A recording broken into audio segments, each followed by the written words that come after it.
Eso. Bueno, hola, buenos días a todos.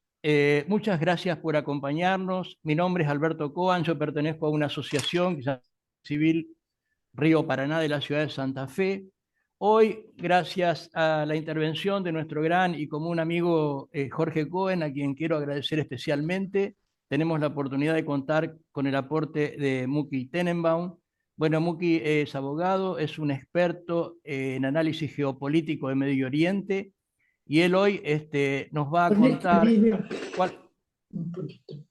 Por favor les pido que silencien los micrófonos, porque si no, no vamos a poder desarrollar la reunión en tranquilidad. Como les decía, Muki es un experto analista en cuestiones geopolíticas de Medio Oriente. Particularmente en este momento me estaba contando que hay noticias de último momento. Así que la idea es, Muki nos va a hacer una exposición durante un rato y inmediatamente después vamos a hacer algunas preguntas. Así que bueno, muchas gracias otra vez, Muki, muy bienvenido, muchísimas gracias y adelante, la audiencia es tuya. Sí. Bueno, buenos días a todos, estén donde estén, sé que hay gente en distintos continentes mirándonos. Eh, Justamente vamos a empezar con el hecho de que hay en este momento noticias, hubo una andanada de unos 20 misiles tiradas, lanzadas sobre distintas partes de Israel. Los primeros informes dicen de que hubo mucho daño, no sabemos todavía dónde. Por supuesto, tampoco se informa dónde para no ayudarle a los iraníes a apuntar. Y hay en este momento también dos heridos graves, etcétera. Ya veremos, estos son las noticias que vienen hoy. Y lo que pasa es, una vez más, ahora, por ejemplo, había vuelos que venían ¿cómo se llama? Para traer israelíes. Quedaron 150.000 israelíes varados durante toda esta historia. Cuando empieza la guerra, como los israelíes no sabían, estaban de viaje, quedaron 150.000 afuera. Los van trayendo de a poco con aviones y bueno, los aviones que estaban viniendo tuvieron que dar la vuelta por el tema del misil. Eh, la pregunta es en este momento, ¿dónde está parada el conflicto? Si este conflicto ya empezó hace una semana, justo hoy, una semana, y no tiene visos de terminar muy pronto, aunque los israelíes dijeron 2 semanas o un mes. Eh, el otro tema que quiero acá aclarar es que el, el Joker en el mazo es Donald Trump. Voy a empezar a explicar cuáles, me imagino que ustedes ya escucharon muchas explicaciones, pero voy a tratar de a ver si puedo aportar algún dato que la gente no tenía. Cuando Israel lanza el ataque, lo hace dirigido realmente hacia tres objetivos generales. Uno, eliminar las instalaciones con las cuales se purifica, se enriquece el uranio, es decir, el uranio, para poder ser utilizado en armas nucleares, tiene que pasar un proceso de separación de lo que sirve para el uranio que sirve, el uranio enriquecido, perdón, el uranio 238, el único que sirve para utilizar para una arma atómica, y el resto. Esa separación se hace vía gases utilizando centrífugas. Ese gas luego se va juntando, se va acumulando y eventualmente ese gas se transforma en metales que sirven para manufacturar una bomba. El ataque de Israel va hacia cada una de estas fases, ¿sí? Desde la llegada del uranio, destruir las centrífugas, después de destruir las centrífugas, eliminar todo lugar donde se pueda donde se pueda utilizar el uranio, el uranio enriquecido, el vapor ese de uranio, en metalizarlo, en metal y para convertirlo en una bomba. Cada una de estas fases Israel se ocupó. ¿Se ocupó cómo? Destruyendo, como te dije, las centrifugas, bombardeándolas el primer día, matando a todos los científicos que estaban involucrados en esto. Hoy mataron a otro, uno más, pero son algunos que ellos matan, de estos científicos, que son las personas capaces de poder seguir con un programa atómico y que tienen el conocimiento. Además, Israel destruyó, y esto es importante, el archivo central, y aparentemente el backup que tenía Irán con todo el material sobre las investigaciones, por llamarlas de alguna forma, del tema nuclear. Entonces, lo que tenemos es esa área, esa área se ocupa la Fuerza Aérea y el Mossad, ¿sí? Ahora, la tercera pata de todo esto son los misiles. Israel acaba de recibir, como dije, 20 misiles desde el extranjero, perdón, desde Irán, y que hicieron ya un daño importante. Todavía no tenemos detalles los detalles son escuetos, pero ya los vamos a saber. Y esto es parte de toda la historia. Si tratar de Irán de obligar a la población, presionándola a que venga a su estado y dice, no, paremos, paremos, paremos, ya está. Se terminó. ¿Sí? Esto es lo que los iraníes están hace bastante tiempo pidiendo la hora, referí. Así que Israel ahora se está ocupando de los misiles. Según las fuentes israelíes, 50% de estos lanzadores de misiles están destruidos. Pero aún así tiran misiles, ya vimos que tiraron 20. No tiene cantidad de misiles ilimitada Irán. Se supone que deben andar ahora de lo que les queda cerca de 400 o 500. Esto es lo que se supone. Con lo cual, si ellos dosifican de a 20 por día, tenemos para un tiempo más. Pero tienen que tener también la voluntad de tirarlos. La voluntad de tirar los misiles sobre Israel. Y esa voluntad es ahí por donde, a donde se está apuntando desde el punto de vista, yo te diría, estratégico, militar, político. Es decir, crear un Estado del otro lado en el cual eh, romper la voluntad del régimen. Y acá hay que aclarar, el régimen no es el pueblo de Irán. El régimen es un grupo de fascinerosos, religiosos, que tienen una muy buena vida, todo eso económicamente hablando, y mantienen a la población bajo un régimen férreo, muchísimas ejecuciones, ejecutan chicos. Estamos hablando de un régimen ya en estado de putrefacción, te diría, además desde el punto de vista moral y de imagen. Y claro, el rebote sería genial que caiga el régimen, pero eso no está garantizado. Y no sé si tiene sentido. Israel tiene muy malas, pero muy malos antecedentes tratando de cambiar regímenes. En el Líbano, cuando entró el Líbano, trató de ayudar a los cristianos para que ellos puedan gobernar el país. Entonces lo ungieron al aliado que ellos tenían, a Bashir Gemayel, y unas horas después voló de a pedazos por un atentado, que luego además terminó con otras matanzas, etcétera. Israel tiene mal, por lo menos de lo que sabemos, ¿sí? Tiene malas experiencias tratando de cambiar regímenes y Estados Unidos ni que hablar.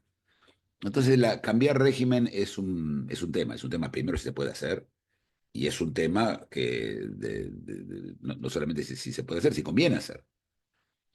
Acá hay un tema, y me voy por ese lado también para que entendamos. El régimen, ¿qué pasa si cae el régimen? Bueno, miremos qué pasó en Irak, miremos qué pasó en Libia, cuando cayeron los regímenes, y veamos qué podría pasar acá.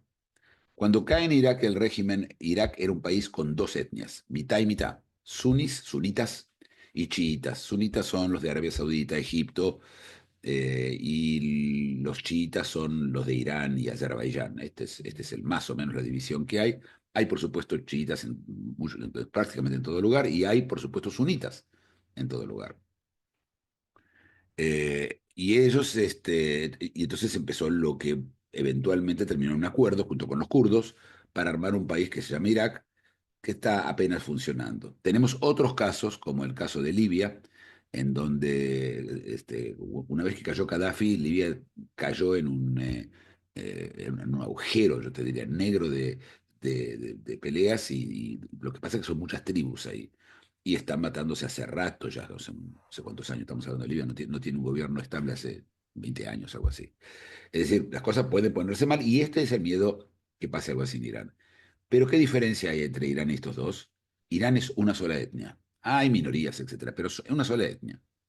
Y esa etnia, en general, cuando vos tenés homogeneidad en cuanto a étnica, ¿sí? Las chances de una guerra son mucho más chicas, porque entonces ya se centra en lo ideológico y no en una guerra basada en conflictos étnicos que no se terminan nunca. Nunca. Por definición, un conflicto étnico no se termina jamás. Tenemos casos como en medio de la civilización, Bélgica. En Bélgica hay dos etnias conviviendo, de dos etnias y media, hay también los alemanes, los holandeses, los que hablan holandés, y los franceses, los wallons, los que hablan francés, y se odian entre ellos mal hace cuántos años. Y Yugoslavia, recuerdo que no hace tanto, los que somos un poquito menos jóvenes, nos acordamos de la guerra de Yugoslavia del año 90, ¿sí? Con bombardeo a Belgrado, etcétera. Pero son etnias distintas. Acá hay una sola etnia. Eh, pero ¿hay algún esqueleto que pueda tomar el gobierno en caso de la caída de estos? La respuesta es no sabemos. Hay un pretendiente que es el hijo del Shah de Irán. Irán estaba regido por un dictador, un emperador, y él fue el que a él le hicieron la revolución islámica, ¿sí? Él tenía, por supuesto, un país, todo el mundo te muestra, la gente andando en malla y en minifalda, pero no cuentan también la verdad. Era un régimen terriblemente despótico, muy cruel, con un servicio secreto llamado Savak, ¿sí? Es decir, este no es el rey de Bulgaria que cuando cae el comunismo volvió a Bulgaria y se presentó a elecciones, etcétera. Este es un señor que cree que es emperador. Y no me parece un buen comienzo para Irán, pero repito, se van a armar, se van a arreglar. La gente se arregla, se sienta, llega a acuerdos.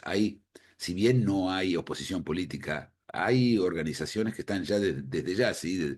Desde familias grandes hasta conglomerados económicos, que muchos de ellos fueron robados, yo te diría, por la Guardia Republicana del gobierno de Jamenei. Entonces, ¿qué tenemos? Tenemos una posibilidad de que haya un cambio de régimen, pero ¿va a haber un cambio de régimen? No sé. Pero entonces, si no hay cambio de régimen, ¿cuáles son las opciones? Las opciones no son varias. Estados Unidos está convencida, Trump está convencido, como siempre, que negociando se arreglan las cosas. Cree que ahora con la presión que tienen sobre el cuello los iraníes, van a poder hacer las cosas de tal forma, bueno, que Irán se va a rendir. Él exigió una rendición incondicional. Eh, ¿Qué va a pasar con eso? Bueno, vamos a ver. Trump ahora dice que hasta dentro de 2 semanas no decide si entra en la guerra o no. Enseguida voy a explicar qué quiere decir que entre en la guerra, ¿sí? Porque también es un tema. Pero son 2 semanas, me parece, que lo que está tratando es de enfriar la historia, ¿sí? O darle 2 semanas a Israel para que termine su trabajo también. Esto no me sorprendería, esto lo hizo con los 60 días antes de la guerra, no me sorprendería que sea parte de un acuerdo con Israel. Él está en contacto permanente con Israel y tiene un problema interno, Trump, para poder intervenir. Y entonces Trump busca la negociación porque si tiene que intervenir, algunos dicen que tiene que ir al Congreso porque es una declaración de guerra y las declaraciones de guerra deben hacerse en un Congreso. Algo que a mí me parece un poco anticuado, declarar la guerra, pero bueno, eso es, eso va por, de eso viven los burócratas. Y la segunda, eh, eh, que el segundo problema que tiene es que hay un porcentaje importante de la gente que está en este momento eh, con él, que está en contra de Estados Unidos meterse en una guerra. Él había prometido no meterse en guerras, etcétera. Por otro lado, tiene la obligación, como todo presidente, que Irán no tendrá una bomba atómica. Este era el famoso. Así que veremos qué pasa con eso desde ese lado, del lado de Trump. Y ahora la pregunta es qué están haciendo los israelíes. Bueno, los israelíes sistemáticamente hacen varias cosas. Siguen buscando y destruyendo el programa atómico y los misiles lanzadores de misiles. Es un trabajo arduo, no es algo que se va a terminar, pero lo lograron en Líbano y lo lograron en Gaza. No veo por qué no lo pueden lograr también en, eh, en Irán. Porque mira, pensarlo así, si Hezbollah, que tenía de 100.000 a 150.000 misiles dirigidos a Israel, fue castrado, porque fue una operación de castración. eh, Irán es más grande, sí, muchísimo, el territorio es infinitamente más grande, sí, queda más lejos. Pero aún así yo creo que con la tecnología israelí. Y una cosa más antes de pasar a las preguntas que creo que vale la pena, y es cuando empezó la guerra, cómo eran el balance de fuerzas entre las partes. Entonces, algo que se omite. Israel tenía la fuerza aérea más moderna después de la americana del mundo. ¿Sí? Después de los Estados Unidos era la más moderna del mundo. Los mejores pilotos, un récord excelente de pilotos. Y, y tenían también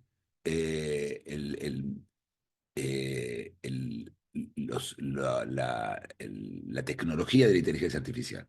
La inteligencia artificial jugó un papel preponderante en esta guerra. Es la primera vez. Este es, este es un hito en la historia de la humanidad.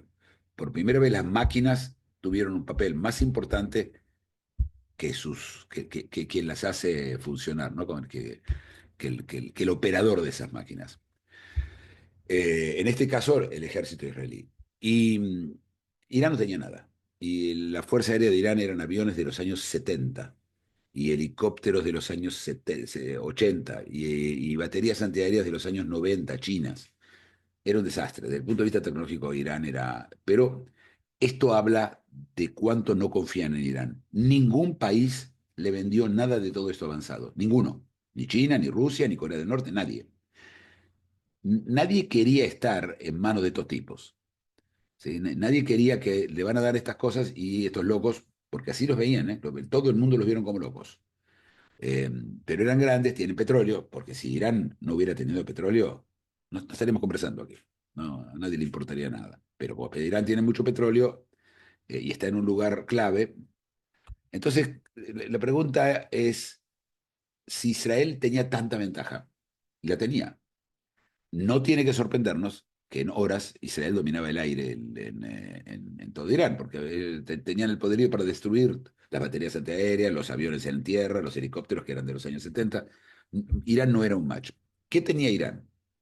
Si a Irán no le vendían armas, y no tiene armas buenas, ¿qué tiene Irán? ¿Por qué Irán es Irán? Bueno, Irán tiene dos cosas. Irán se consideró a sí mismo un país en estado de ataque y entonces, como todo parte débil, se dedica a hacer guerra de guerrillas. En el caso de ellos, terrorismo. Lo vimos en AMIA, lo vimos en la embajada, lo vimos en muchísimos lugares.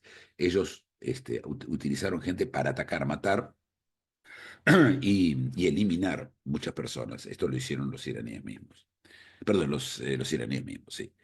Bien digo. Esta es la primera fase. La segunda idea de ellos es armar un grupo, una coalición de terroristas. Esto lo empezó Gaddafi en los años de Gaddafi, que recuerda al dictador de Libia. Él tenía la Internacional de Terror. Bueno, los montoneros fueron a la reunión, los tupamaros, ¿sí? Todo el mundo quería hacer con todos los terroristas una internacional y la hizo, una cosa totalmente demente. Bueno, esta gente lo hizo, pero con Hezbollah, lo hizo con Hamas, lo hizo lo hizo en Siria, lo hizo en Irak y trató de, es decir, lo que ellos llamaron una guerra asimétrica, que ellos es lo que ellos pueden hacer. Y quedan dos cosas más que ellos podían hacer. Una es misiles. Los norcoreanos le vendieron la tecnología para hacer misiles y hicieron los misiles, que los que estamos viendo ahora. Y la última es la carta de... Hay una regla, en mi opinión, que es clarísima y es países con bombas atómicas no pierden guerras. Y era una bomba atómica.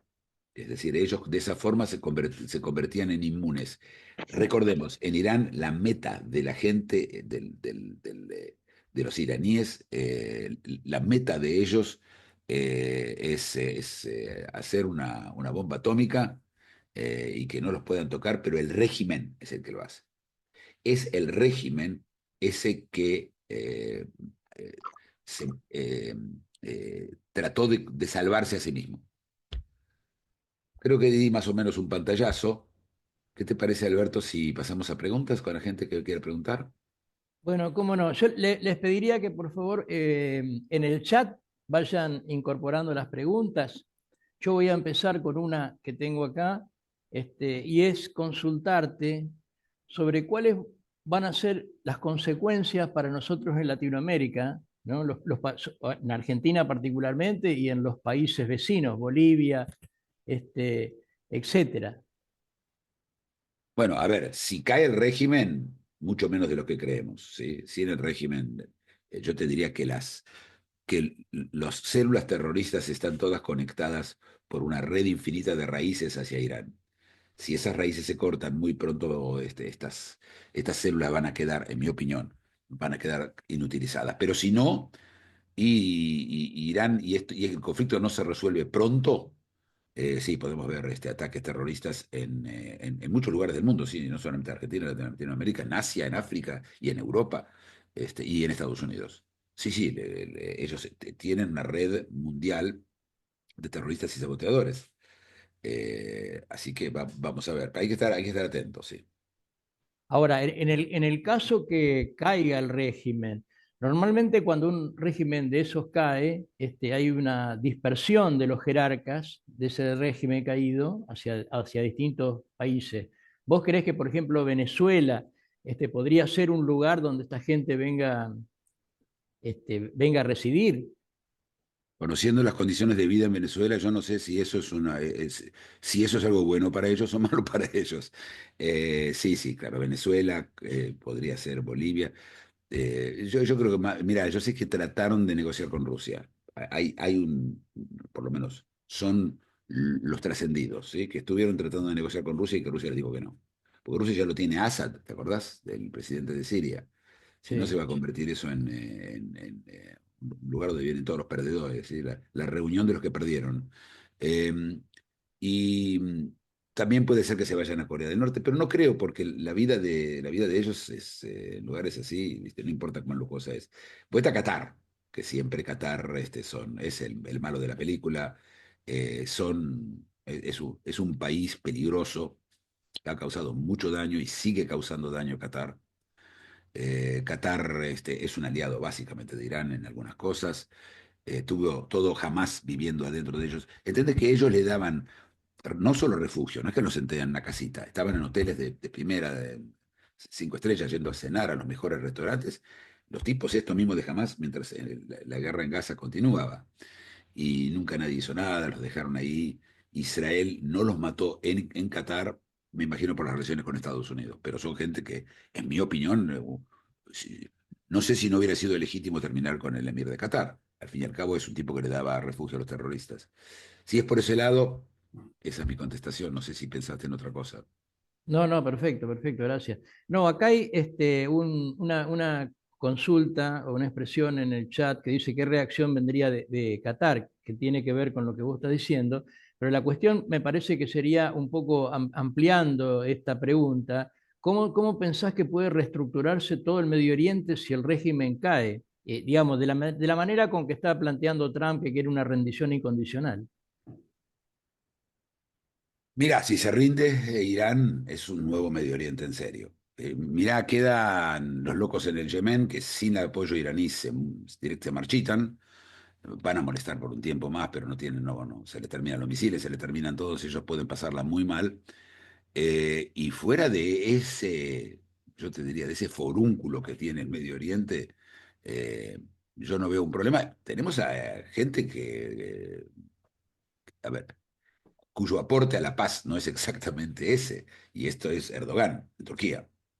Erdogan en Turquía es un tipo apoyado a Hamas abiertamente, hay oficinas de Hamas en Estambul. Él, digamos, es el que es el motivo desestabilizador en el Medio Oriente quedaría Turquía. ¿Sí?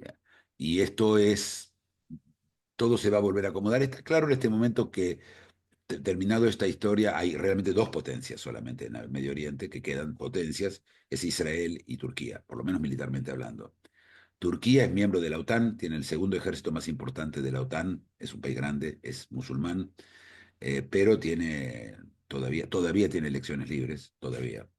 Y si bien él estuvo tratando de apretar todo lo que pudo desde el punto de vista político, está bastante en su límite. Hay una economía en estado desastroso en Turquía y no creo que nadie quiera hacer demasiado esfuerzo para salvarla desde afuera. Así que el Medio Oriente sería redibujado con dos actores principales, Israel y Turquía, y se convierte en el tema de llegar a acuerdos regionales entre los dos para decidir esferas de influencia. Si Turquía se quiere quedar con Siria, Israel le dijo que no, ya no te puedes quedar con Siria. Y veo un conflicto allá en el futuro, una vez terminado, si se termina el conflicto con Irán, con la rendición o con el cambio de régimen en Irán. Perfecto. ¿Qué papel le asignás a China en todo este, en el conflicto y en las posibles consecuencias? Nada. China en este momento tiene tres problemas serios. Uno, tiene una situación económica grave, muy grave, contrario a todo lo que uno quiere que ellos quieren contar. Si te fijas, miran los números en forma fría y no escuchás todas las interpretaciones que ellos le dan a sus cosas, te vas a dar cuenta que ellos no están bien. Segundo, China está lejos, físicamente lejos. Al final, viste, la distancia tiene algo que ver con esto. China ahora acaba de mandar un avión, un 747, decía, un 747 salió de Beijing en un vuelo misterioso hacia Irán a llevar que, no sé, pero es irrelevante, ¿no? China no tiene lo que traer, así que va a traer dos baterías antiaéreas, no hay lo que hacer con todo eso. No la veo a China metida en toda esta historia, ¿no? Bueno, ¿pensás que hay algún otro país en Medio Oriente o en Asia que pueda tratar de continuar con el programa este nuclear de Irán? ¿O No, esto se termina con Irán? no, esto se termina acá. Es un programa sui generis, muy limitado, con sanciones. No, no, no, no. A ver, la amenaza de una bomba islámica está hace muchos años, que es Pakistán, que es el país que sigue después de Irán. Si vos lo mirás en el mapa, después de Irán está Pakistán. Digamos que podría Pakistán convertirse en una amenaza, pero Pakistán tiene problemas mucho más serios que tiene que ocuparse, que es India. Y los indios están con muy poca paciencia para los pakistaníes. Así que supongo que esto también va a incidir. Supongo que los indios los van a tener a los altos, a los pakistaníes. No veo de por ahí un problema. Y el programa nuclear no hay nadie. Mira, Gaddafi tuvo un programa nuclear en Libia y se terminó. A Saddam Hussein le terminamos el poder, pero Israel terminó el programa nuclear destruyendo el reactor, ¿te acordás? Sí, el reactor, famoso ataque contra el reactor.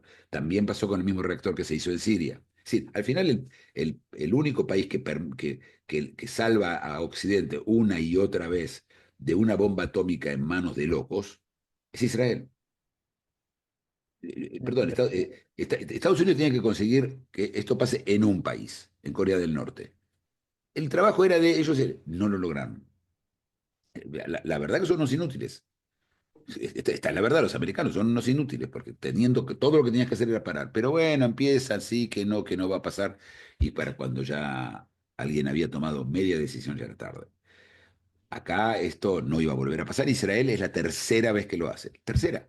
Irak, Siria, Irán. Y como dijo el canciller de Alemania, tenemos que agradecerles a los israelíes que pelean la guerra por nosotros. Ellos son los que aguantan los misiles.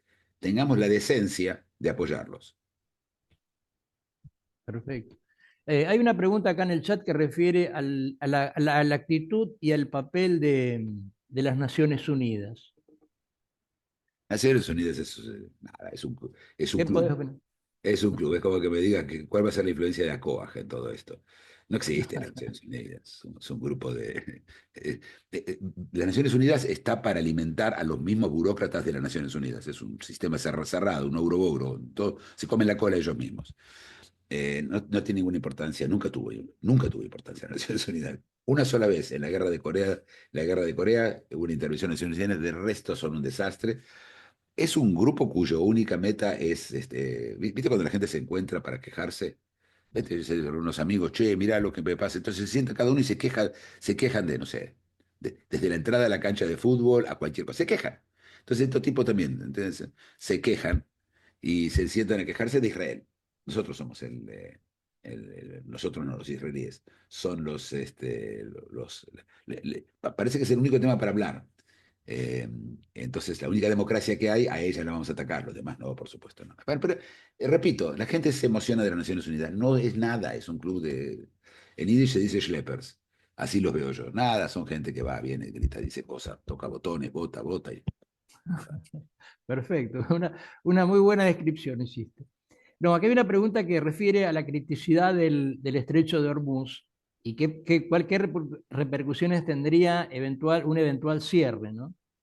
O Mira que algún. cerrar el estrecho de Hormuz no es una decisión, no es que hay una barrera, baja la barrera y nadie pasa. El estrecho de Hormuz es el lugar por donde pasa, creo que el 60% del petróleo mundial, o el 50%, un número gigante, porque todos los Emiratos, Arabia Saudita, Kuwait, Irak, todos pasan por por el Golfo Pérsico hasta el estrecho de Hormuz. Es un estrecho de Hormuz, son dos casi que se tocan, y podrían minar el estrecho de Hormuz, Irán, podría, pero Irán no tiene hoy, no tiene barcos, no tiene aviones, no tiene nada. Para hacerlo tiene que hacerlo artesanalmente, ir y poner cada uno minas en el mar, etcétera, para causar. Alcanza con que ellos dicen que lo cerraron para que las compañías de seguro le digan a las navieras, no pasen por ahí. O si pasan, va a costar cualquier barbaridad. Y sí, seguro la gente no se larga. Bueno, no vas a largar un buque tuyo y a ver si pasa. Eh, Así que ellos podrían hacerlo. Creo que en ese caso, como se van a enemistar con millones con montones de países. Imagínate todos los países que te necesitan el petróleo que viene del coso de Hormuz y estos loquitos en medio de una guerra, que además no le caen simpáticos. Yo no sé si ustedes se dieron cuenta, nadie vino a defender a Irán. Nadie.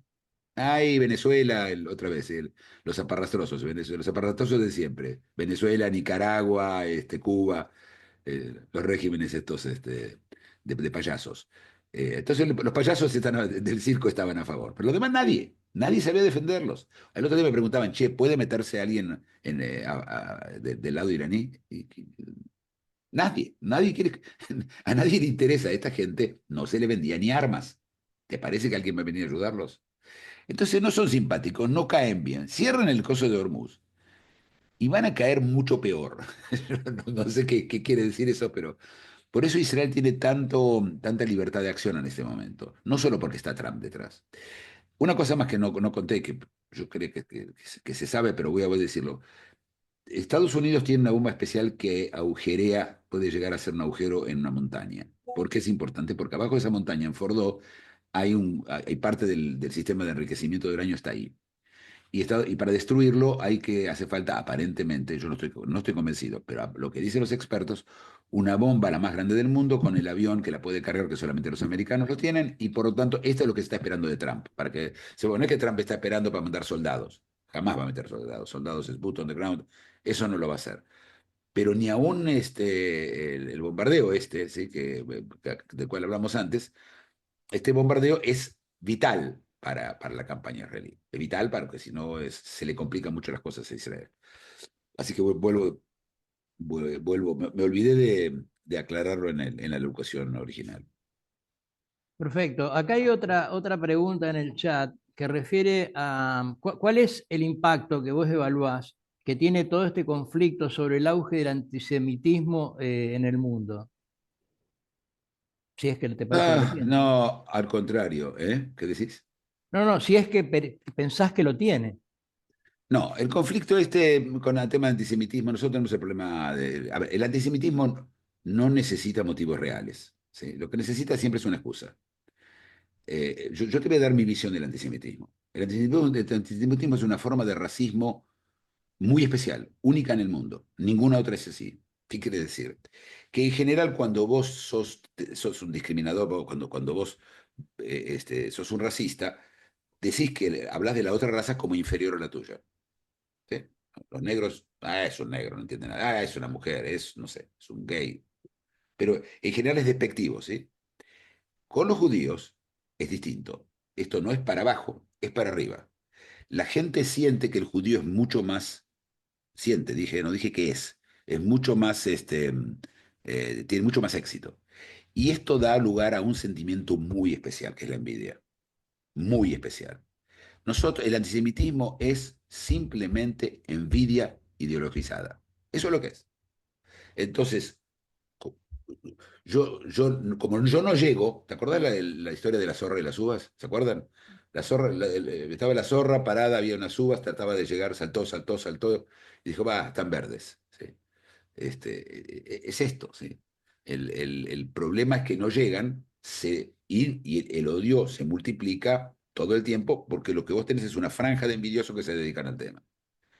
¿Y a quién agarran? Y a los otros envidiosos. ¿Y por qué envidian? Y porque primero los distrae de la vida de ellos, ¿sí? Hablar del otro es mucho mejor que de la tuya, entonces salís a hablar, los judíos están... Hay un complot, no soy yo que no consigo trabajo, no, hay un complot de los judíos para evitar de que los blancos no judíos consigan trabajo. Todo esto, fíjate, los subtextos, lo que se utiliza para justificar el antisemitismo en general tiene un lenguaje de envidia. Y contra la envidia no hay nada que hacer, lo va a decir cualquier experto, ni nada, solo una cosa, que fracase el envidiado. Yo tengo un ejemplo que es un ejemplo terrible, pero es el holocausto. Después del holocausto, los judíos pasaron a ser no ese que uno envidia, sino ese pobrecito que lo matan. El antisemitismo después de 1945 hasta 1955 bajó significativamente. ¿Por qué? Porque no había a quien envidiar. Pero después volvieron los judíos a hacer la plata, el Estado de Israel fue como le fue, etcétera, ¿sí? Así que de esto se trata. Perfecto, muchas gracias. Acá hay una consulta sobre cuál es el riesgo de radioactividad que existe en un bombardeo a las centrales ahí que tiene Irán. Dice, como advierte Rusia. Yo no conocía Ah, esto. no. Rusia advirtió, permíteme explicar qué dijo Rusia. Hay un reactor atómico en Irán que se utiliza para hacer electricidad, es el reactor en Bushehr. Ese reactor, en vez de ellos enriquecer el uranio, mandan a enriquecer el uranio a Rusia y vuelve enriquecido. Va y viene, va y viene, va y viene. Es decir, entonces, si vos bombardeás ese lugar, sí podés causar un Chernóbil, está claro. Pues un reactor atómico bombardeado puede causar un Chernóbil. Pero donde están las centrífugas, probablemente no esté el gas radioactivo ya. Es decir, lo que hacen es, una vez que tienen el gas, se lo llevan y lo distribuyen en muchos lugares en Irán eh, por- para que no se los, no se los saquen, no se los destruyan, etcétera. Así que lo que dice, una vez más, yo no puedo asegurar 100% que si vos bombardeás Fordo no va a haber un problema radioactivo. Lo que pasa es que no creo que el problema radioactivo llegue primero porque están a 90 metros abajo de la Tierra. Es decir, probablemente si hay radioactividad no va a salir afuera. No creo que haya tampoco, y de hecho no la hubo en Antares. Israel, las centrífugas, son dos espejos. Está la de Natanz, que tenía 15.000, primero dijeron 50.000, ahora dicen 15.000 centrífugas, y las de donde está en Fordo, el lugar donde no llegó Israel todavía, tienen más cantidad. Entonces, cuando se destruyó esto, teníamos de haber tenido radioactividad, algún problema. Nada, cero. Así que la lógica dice que tampoco en el caso de Fordo va a haber problema de radioactividad. Pero, viste, las cosas pueden pasar. Mañana están bombardeando una instalación y Israel no sabía y había dentro material radioactivo. Y yo creo que Israel sabe lo suficiente, hasta ahora demostró saber lo suficiente como para poder llegar para poder decir que saben dónde está el material radioactivo. Yo no estoy preocupado, pero también es cierto que no estoy en Irán. Perfecto. No sé, ¿alguna otra pregunta del público? ¿Alguna inquietud?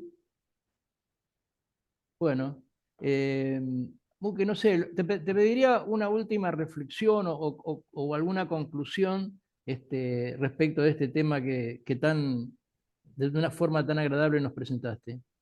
Primero, gracias. No, yo lo que quería contar sobre lo que está pasando es que lo que vemos ahora es lo que vemos hoy. Pero esto tiene pinta de terminar bien. ¿Viste? A veces puede empezar a ver y lo de gas ahí va a terminar. Esto va a terminar bien. Es un país, es organizado, estamos hablando no de un grupo terrorista, si bien se comportan como terroristas, no es un grupo terrorista. Me parece que esto va a terminar bien. Si va a terminar en un acuerdo con Irán, que sea una rendición, no rendición, que digan, bueno, ganamos, queremos que nos declaren ganadores de la guerra, pero entregamos todo. Pero no sé, viste, alguna cosa de esas para tapar la historia. Pero creo que vamos por buen camino, pero me puedo equivocar, por supuesto. En cuanto a los misiles, el estado anímico de la gente en Israel es duro. No está mal y la gente se la aguanta, pero viste, tener 3 veces por noche salir tarde de la cama para ir a la pieza blindada o al refugio, a veces están a 4 pisos. Tiene que bajar 4 pisos en 1 minuto y medio al refugio. Esto es duro, pero la verdad es que, viste, mejor ponerse una vez colorado que vivir toda la vida amarillo, ¿no? es cierto. Bueno, Muki, muchísimas gracias. Te quería agradecer mucho el espacio y muchas gracias por la forma que llevaste y bueno, esperemos que podamos hacer algún otro de estos Zooms, pero ya con resultados más en la mano, ¿no? Sí, sí, por supuesto. Muchísimas gracias. Seguro que vamos a hacer. Bueno, muchísimas gracias a todo el público. Quiero agradecer otra vez a Jorge Cohen, que es quien motorizó la idea. Muchas gracias, Jorge, que anda por ahí, no lo veo. Y bueno, Muki, otra vez, infinitas gracias. Muchas gracias a todo el público y nos estamos viendo en el próximo encuentro. Muchas gracias.